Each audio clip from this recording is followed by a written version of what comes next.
What's up, guys? Jaydaniel here with Victor Marshall, and this is the Sales at Home podcast. Today we have a special guest, Mr. Josh Pineda. What's What's up, up, guys? Josh? What's going on, Thanks for Josh? having me, man. Awesome. So, Josh, we kind of got to know each other a little bit with your previous offer that you were sales manager for. Right. Got through some staffing. Sent you what, 3 or 4 people. They were And all awesome, by the way.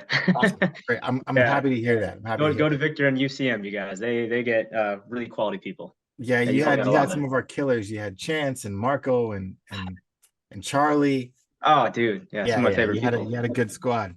Yeah, man. So Much I appreciated. kind of wanted you to bring you on to just kind of talk to you a little bit about being a sales manager Okay. and about that experience and what that looked like. Both of us have kind of done something similar and have kind of gone through that same process. So Cool. just kind of pick your brain, see where your head's at and the kind of things you learned, Totally, man. and then go from there. Awesome, man. Dude, happy to answer. Yeah. Yeah. So what would you say brought you into sales managing? How did you get into it? Yeah, man. A funny story there. I actually refused for a long time because I was making a lot of money as a setter. Because it was a startup company, which is technically not what I wanted to, but because it was a startup, I was able to kind of do my own processes. And at that time, the CEO kind of let me do whatever I wanted. And it was working. So he was like, "Hey, do you want to become a closer or sales manager?" I was like, "No, I like what I'm doing, man. It's part time." But we started bringing on team members, and I saw that a lot of people were looking to me because I'd been there the longest for like guidance and stuff. So I thought, it would be cool to build some SOPs and build a fun team. So I decided to help that one company out. And during my time as a setter, I'd made a lot of connections with the previous program I'd purchased to get into high ticket sales in the first place. And I realized, man, I feel like I got pretty fortunate and lucky because of like the 100 people that joined with me, like only 3 of us actually made it, which is kind of sad if you think about it because we were all promised the same thing, Yeah. right? But only 3 of us made it. I don't know if those numbers add up. So what I was doing on the side was like, look, I'll just be training some of these people and helping them place people with my connections. And I realized I'm doing this anyways, might as well get paid for it. Right. So started managing a team, man. It was actually pretty fun for a while, but I was new to leadership too. So I had to learn a lot of lessons along the way. But that's how I got into it. And it ended up evolving into a legitimate position where I was like, man, let's build a sales team and let's build a cool culture inside of this team. Cool. Yeah, it's pretty fun. It's funny that you say, it's one of those things you pushed off because you were making great money as a setter. A lot of people think that they have to be a closer in order to make good money. Oh, man. It's a common misconception in the industry that I feel Oh, that yeah. it's like, no, as long as you do good work gets rewarded. So Totally, man. yeah, Totally. you find the right processes, you find the right gigs, and you can make that good money even as a setter. Oh, absolutely. As long as it's a good company. I always warn people like, well, they can hire you as a setter, but if they don't have this process, like you might not make money at all. Yeah. Right. But good companies, man, legitimately making around 8, 9,000 on average there, which is actually pretty good money for at the time for me as a setter. But I also approached it as less of like, well, I'm here just to set appointments. And I was really, really trying to connect with these prospects as if I was a closer, So I did put in the effort, but you find a good company, man, you can make money. Yeah. What would you say was some of the things you said you had to learn as a sales manager, like as far as Oh, man. Um, so I was an official sales manager for one team. And then because of all the people that I'd unofficially placed from this one program I'd purchased a while back with other companies I'd met, right? They ended up being like, hey, can we have you come and do some trainings for our setting team and then trainings for our closer team? So I was unofficially managing a bunch of other teams as well and creating SOPs just from scratch, right? And I think one of the most important things that I learned was that team culture is more important than team KPI, I think personally. Well, at least how you start that, because I worked with a couple of companies, and one of them, who we won't mention, because I don't really want to, expose people, but it was all about like high pressure. You got to hit numbers, got to hit numbers, got to hit numbers. And the other company was all about like, hey, innovation starts from the ground up. Are their sales reps actually remote people, or are they just working a job? Do we treat them like a business? And I hire them as a business. Are they actually freelance? So I found that as a sales manager, I had to learn to, make sure that the sales reps that were working with me and for me actually felt like this was something they wanted to do and not like a high pressure job, or else they could just go work for corporate. You know what I mean? So hopefully that makes sense. Kind of a roundabout answer there. yeah. So how long were you managing your previous offers? Yeah. So the one that I was working with you for, not with you, but like you were helping me greatly. Again, free plug for UCM. You guys do good work there. But I was working there as an unofficial manager for about 2 years. Officially took the title and got a pay raise for probably about a year. Maybe a little over a year, which is really fun. I enjoyed it, and that's probably where I learned the most, both from the failures and the successes. Yeah. What would you say in your opinion, because you've seen salespeople come and go, you've Mhm. seen, you know, all types of salespeople. What would you say makes the best salesperson? Like what qualities makes the best person? Oh man, empathy 1000%. I mean, a lot of these, the reason why I was taking on management positions for other companies, but they were using a bunch of kind of antiquated methods, a lot of bill for it stuff, which I don't think really works anymore. You got to look at the fruit, right? But I would say like the people that genuinely care and actually almost break the rules, where it's like, hey, I don't really want to follow the script. I want to follow what's best for this person. Those people make the best sales reps. Ironically, they make the most money when they actually care about the person on the other end of the call. I know it's a wild concept, but if you care about that person, they'll probably not only buy from you, they'll probably upsell on their own, cross sell on their own, bring referrals to you on their own, and you'll probably form a relationship. Those people I found, I mean, the people you sent me, Marco, Chance, Charlie, they're really good at that. So I think that's probably number one. Awesome. And don't enjoy what they're doing too, right? Because I think when Oh you're yeah, yeah. from the people and you're just following a rigid process, like Mhm. those are the reps that really burn out. Oh, Especially dude. especially when the fulfillment is kind of fucked on the offer and they just Oh, dude. want to make more money. Oh, and then you lack conviction for what you're selling because you're like, oh, now I'm just enrolling people, and only 1% of them are succeeding. What am I doing, man? But if you really can care about them and maintain a relationship, man, you sell so much more than like I would rather do that than spend the first month training you on a script. I'd rather train you on, hey, what do my clients like? What do these prospects say about this company? Maybe hop on a call with like the last 10 prospects that joined and just call them and figure out why they bought from us and what could be improved. That's the best sales training I could come up with more than, and then I'll give them a script later. Right. So That's so yeah, I good. hope that makes sense. I Yeah. gotta clip that bit, man. That's I'm saying, yeah. I mean, that you said something there. Hop on with the last 10 prospects and see why they bought. It's not Yeah. just this is what we do, this is how we do it. It's no, let's go back and see if we're doing what we say we do. Absolutely, man. And if you're not, you don't have to work for that company. Yeah. There are good offers out there where you can feel good about it. And I feel like some of these companies, I feel like I haven't sold. I didn't actually sell anything. I actually genuinely got on and was like, look, I'm going to tell you to go another direction if you need to go another direction. And if you need this, let's get you the best offer. I don't feel like I had to convince anyone on or go through a script with the right tonality. Uh-huh. That stuff. I mean, it's good to have good tonality, but man, if you can really figure out why these last 10 people are happy, everyone else is gonna, fall in line too. Yeah. How important would you say is culture in a situation like that, in an offer like that? Oh my gosh, man. I learned this the hard way. Okay, I learned this the hard way. Or I'll admit too, like as a sales manager, I was like, well, let's just do whatever the CEO wants to. And actually, there's a reason I left one of my other offers was because I started realizing this is not a good culture. Culture is everything. I mean, what we're sold, right? And maybe not for me personally, I was sold a dream that I can work freelance, be my own business, right? And come and go and help and serve a company and serve their clients. What often is the reality is, oh, this is the same as that corporate job. I just get to do it from my laptop instead of at an office, which is a good benefit. But that's not what I was sold, man. I paid $10,000 for something else, Yeah. right? But the reason I chose to be a sales manager is we can still create that culture. I mean, people like you, Victor. I mean, I don't know what you're doing, Jaydaniel, but I've heard a lot of good things about you. We can create that kind of a culture still. We can affect change inside of a company and be entrepreneurs. So that's why I wanted to be a sales manager and kind of fight for my sales reps.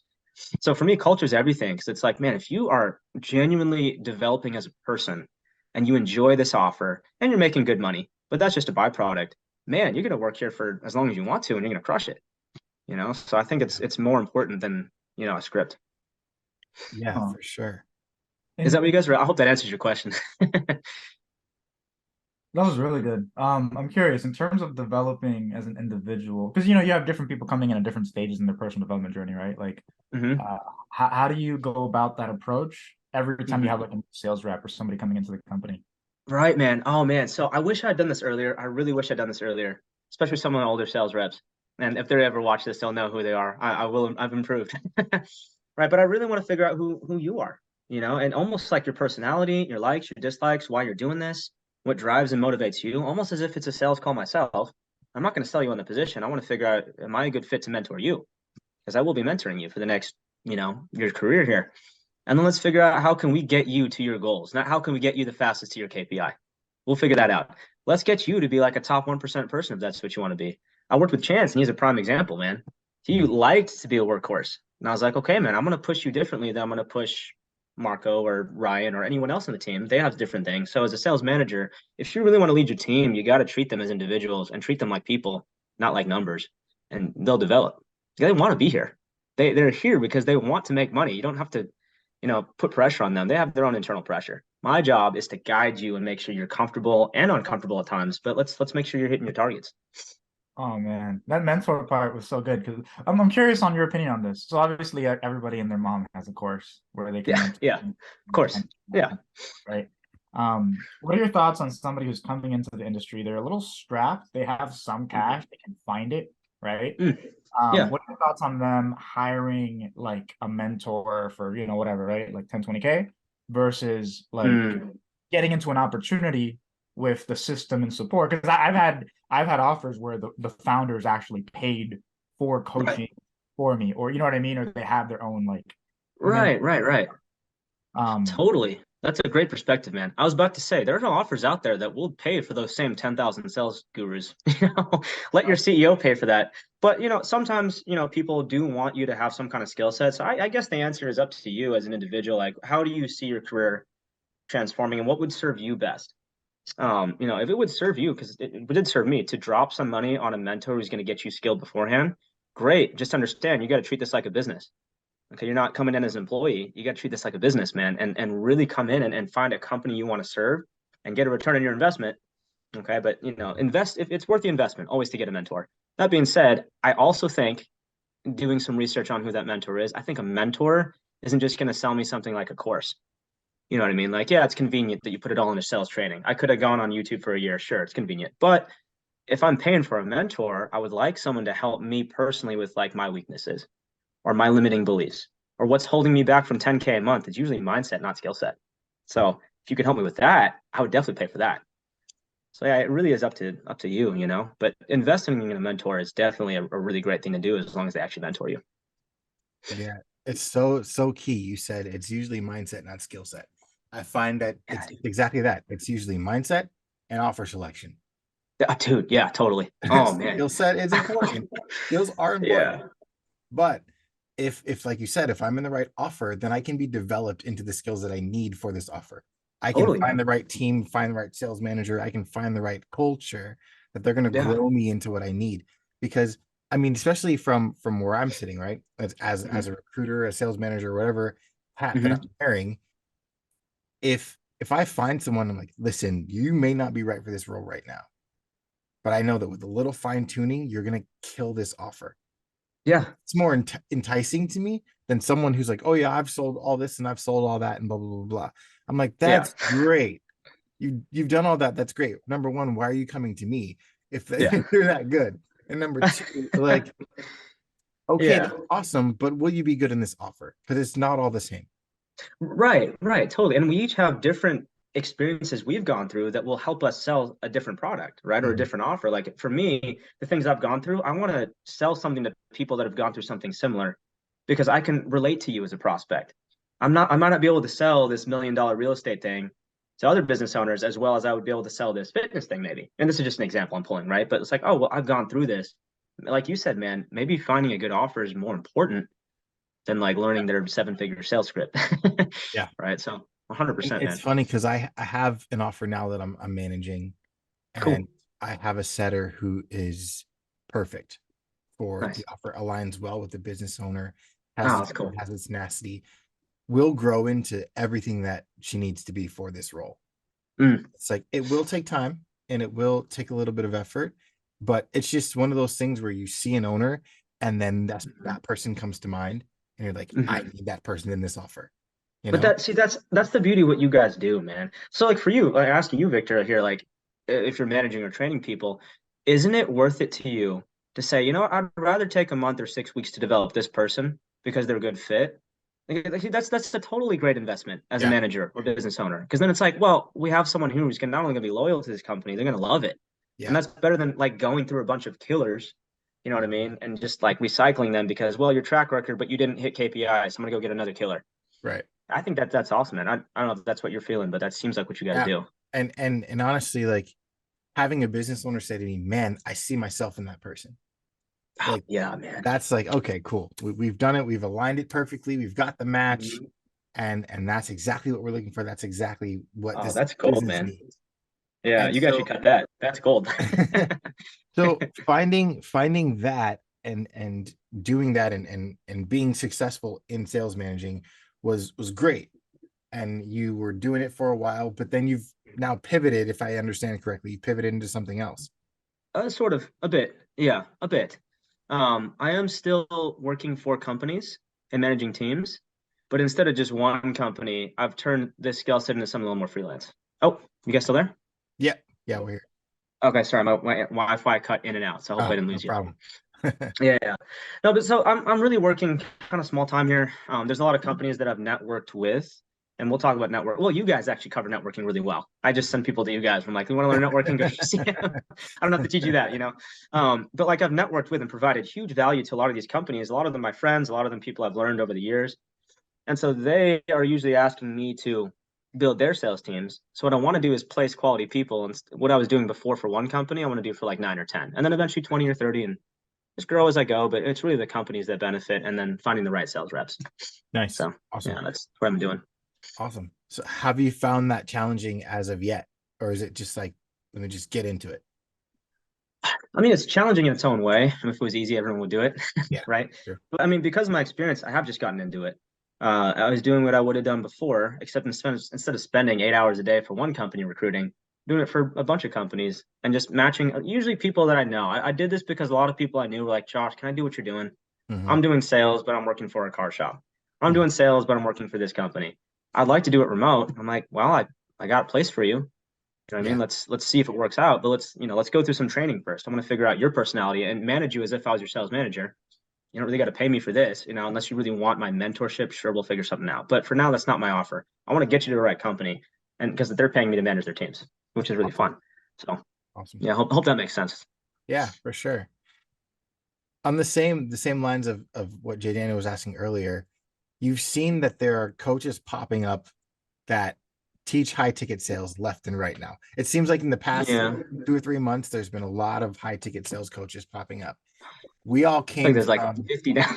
Yeah, we all came from programs that sold us a dream, like you said. We all came from programs that promised us something and delivered something else. What would you say is something to look out for if I'm new coming into sales and this is my first time popping into the industry? I pop online and I see 50 different coaches. What would you say is something to look for? Well, two honest answers to that. At this point, these people are probably have been closers, or maybe they've been sales managers themselves. So I'm sure they've seen some kind of success, unless they're completely scamming you. But I'm sure they've seen some kind of success. If you want to pay for sales training, go for it. Just find the cheapest one. They probably have good sales training. But I would also say, look at the fruit. You know what I mean? Look at the fruit of what people are saying about this program, not just the 100 testimonials. Or actually, some of these companies have 1,000 testimonials, but they also have 100,000 students, so that's still 1%. Yeah. And for me also, I take that with a grain of salt. I like to think, look, if one person has done it, I'm sure I can work hard enough to do the same thing. But I'm also going to go eyes wide open and understand they're not going to guarantee. If they say they're guaranteeing me something, I'm going to have to guarantee that. I'm going to take the gold from this program. So that's one thing I would warn people. It's just same as every opportunity. You got to get the gold from it. Number two, I would say look for the results, man. Look at those free Facebook groups. What are people saying about the mentor? What are people saying about not just the results, but how they developed as a person? Because you can buy any one of these 50 gurus sales training. It's probably decent. I'm sure I could probably get it to you for free. I just text me for free. I'll go find a company that'll pay for it for you. Like you said, right? Yeah. I'm sure they're good sales training. Mentorship is harder to come by. I'm sure these gurus aren't great mentors yet. Maybe some of them are. I don't know. I think it's funny. You said you hit something on the head, I think. And you, I mean, Jay, you and I have gone to hundreds of Facebook groups, it seems like. And a lot of times it's like, yeah, this is a sales group, but the only person posting is the salesperson, like the owner of the group and the secretary or his assistant. And like nobody else is posting anything of value. And it's very interesting to see what a successful business by how many people are talking about what they do. Totally, man. Totally. I mean, they're probably great marketing companies. If that's the case, it's probably a free Facebook group designed to upsell you to another thing, which again, upsells aren't evil either. I'm sure some upsells are great. I've bought a bunch of courses so people don't have to. I tell my friends which ones are good. It's fine. It's fine. But, if you're looking for that, go for it. If you're looking for mentorship and to succeed in the industry, you don't have to go that route.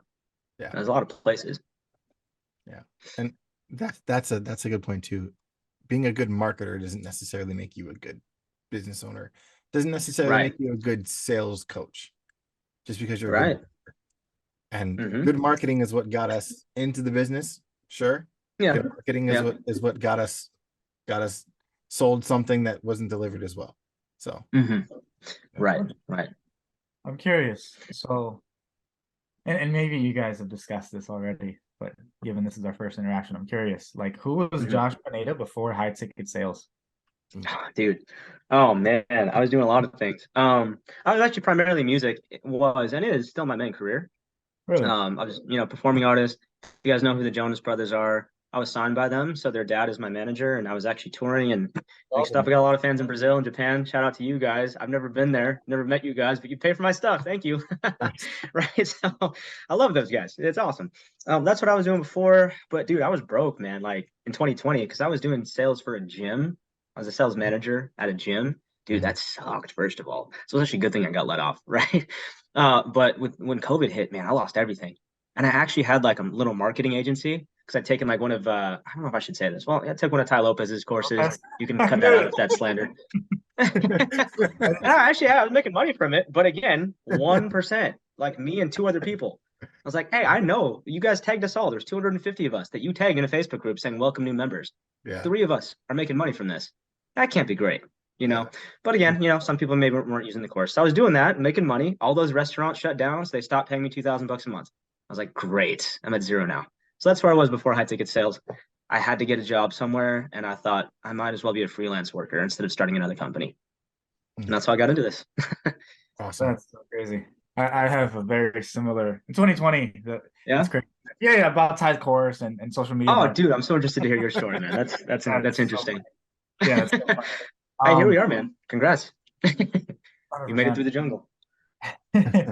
Still working my way through, man. I feel like life's a jungle. It just gets more. Yeah. Oh, it ends up being fun when you have the right people around you. So it seems like you have. Yeah. No, that's awesome. And so what do you think has contributed? Actually, I'm curious on that because it's right. For most courses, usually like 1 to 10% of people get results. Right.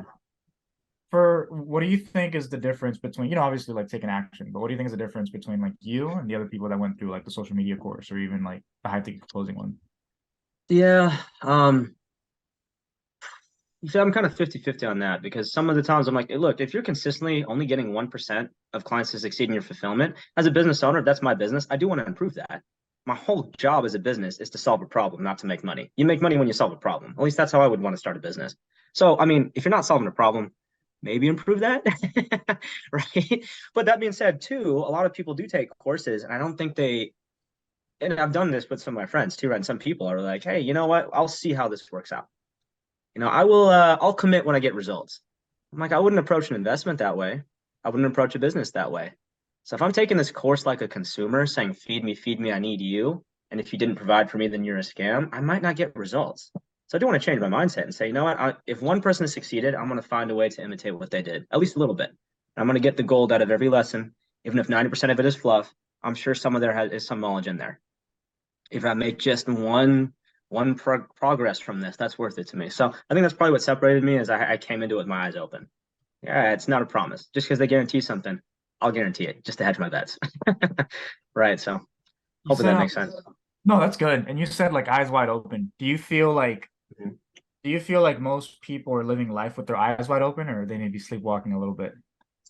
Man, I mean, let me ask you this. I mean, if we were to rationally step back and say it makes sense for me to pay on average $108,000 for 4 years of education, where 2 years of it are probably drinking, and then afterwards, with my master's degree, I'm going to get a $15 an hour job, and I'm okay with that. I don't know if you would tell me that my eyes were open, just because that's what my father did and my grandfather did in an industrial age when that was okay. So I don't know. I don't know if people are walking with their eyes open. which is why we're here, right? All three of us. We're trying to open people's eyes to a better way, which is why I love what you guys are doing. So, Yeah. 100%. To that point, I mean, we, like you said, it was back when it was needed and it was necessary, and it was a lot cheaper. It was it was what you did because that's what you needed to do to get good quality work. And we've seen over and over and over again that that's just not the case for most situations now. And it's like, you know what, if I can be a 15-year-old who goes viral on Dr. Phil, end up with a rap career, and then all of a sudden I'm now making tons of money, and then I go on OnlyFans and make $1 million in a day, like, you know, like, yeah, man. There's something, there's a disconnect here, right? Yeah, life is a little different now than the 50s life's a or little different. 1800s. Yeah, it's like, okay, let me take a look at what's actually happening and how to hedge this myself and do something with it. And you've kept saying something, your eyes wide open. And I think that people are coming into this and they're like, all right, I'm gonna make money. And that's all I want to do. And I'm like, that's great. That's a great goal. But at the same time, like, raise your standard, right? Yeah. Standard shouldn't just be money. It should be the lifestyle and the desires of after that. You know, it's sure, make money. Absolutely. Make $100,000 in 3 months. Go ahead, do that. And it's possible, kill it. But what are you going to do after that? What are you going to do with the money? Like, you're going to blow it like everybody else? Like, how are you really investing in yourself? Oh man, that's the thing we've seen with even professional athletes or Powerball winners, right? It's like, well, I feel like, and you guys answer this if what do you guys think? Like, I think if we focus on becoming a top 1% person with a top 1% character, top 1% integrity, top 1% work ethic, I'm sure the money is always going to follow. Or if I go broke, I'm sure I can make that back in a month if I'm a top 1% person. But if I pursue top 1% money and I'm used to it going out, as soon as I get it, it's going to go back out. Right. So I think that's kind of the mentality. How would you describe a top 1% person? Like, man. Yeah, that's a great question, dude. I'm sorry I cut you off. What were you saying there?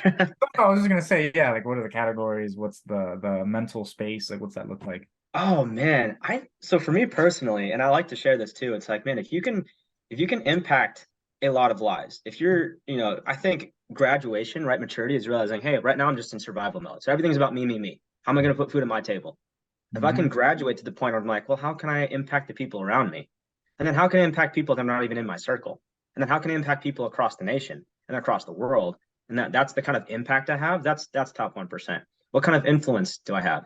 What kind of character and integrity do I have, right? What do I do when no one's watching? Or what do I do when there's a prospect on the phone and I know I can take their money, but I also know there might be a better solution?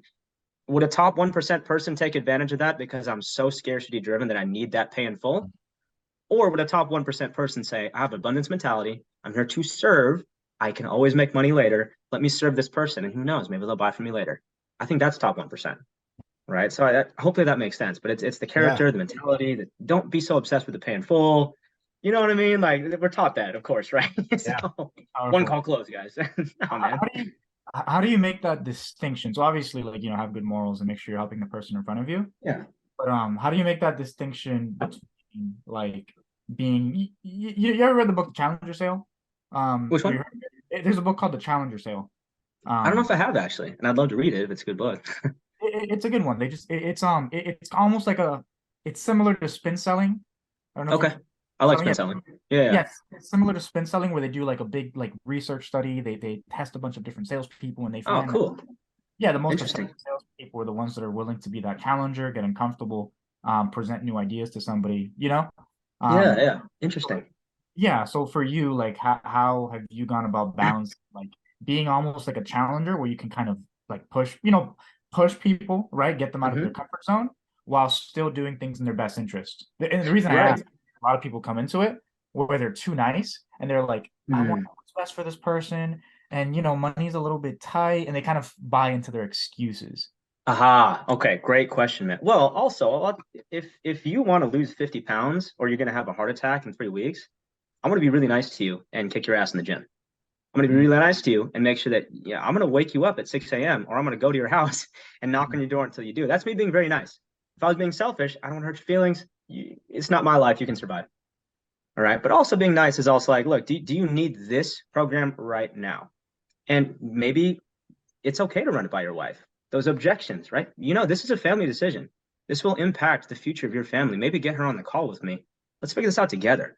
Because I'm going to be honest, in a lot of ways, too, in answer to your question, I know I'm going a roundabout answer. I'll put these things out up front. I am here to see if taking your money is a good fit for you and obviously a good fit for me. That's what this is about. There's no tricks here. I'm not going to pretend like, oh, let's talk about the investment later. Let's go through this and let's make a decision together. And to do that, can you commit to starting this professional relationship with me where we're honest with each other? Because I'm going to ask you some questions and figure out legitimately if this is good for you. And I know you don't know me, so let's get to know each other now. Right. So hopefully that makes sense. You got to really put yourself in their shoes. And that's what I think people need to teach more than sales training is, can you put yourself in someone's shoes? And I put so much effort into this, and close your eyes and think, if I were this person with a wife that depends on me, is this going to serve me? If so, I'm not going to let you leave without at least considering the fact that you should probably do this. Right. You know what's funny is I think that it's a lot easier to be a 1% top 1% person than it is to make top 1% money. What do you mean? What do you mean by that? I think being a top 1% person comes a lot more naturally for people who are looking for it than some of those who make top 1% money. And I feel like once you get that top 1% person down, the money follows. Money is always a byproduct. It should never be the goal. It should never be the focus. Absolutely. So if you're focusing on being a top 1% person, then you put yourself in the top 1%. The top 1% comes to you, right? Absolutely. Right. So if you're focusing on, let me just go out and I want to make that top, I want to be in the top 1%. I want to make that kind of money. I want to be up there with Bezos and blah, blah, blah. Like, that's great. You can strive for that. And then you're going to ruin yourself in the process. But if you get in there and you say, no, what, everybody says I want to serve people. That's the tagline, right? I want to serve people. I want to do what's best for people. And you talk to enough salespeople, you'll hear it 50 times a day. All right. The reality is, do you really want to? Are you really going to be that person who's going to put them, not just serve them, but serve them above your own needs? Right. And do you know what that even means? Yeah, exactly. Right. Serving them does not mean I want to project like I'm serving you, so you feel like I'm harmless, so you buy later. That's also what people think serving is, right? Or let me give you a bunch of testimonials and show you what, and that's not serving either.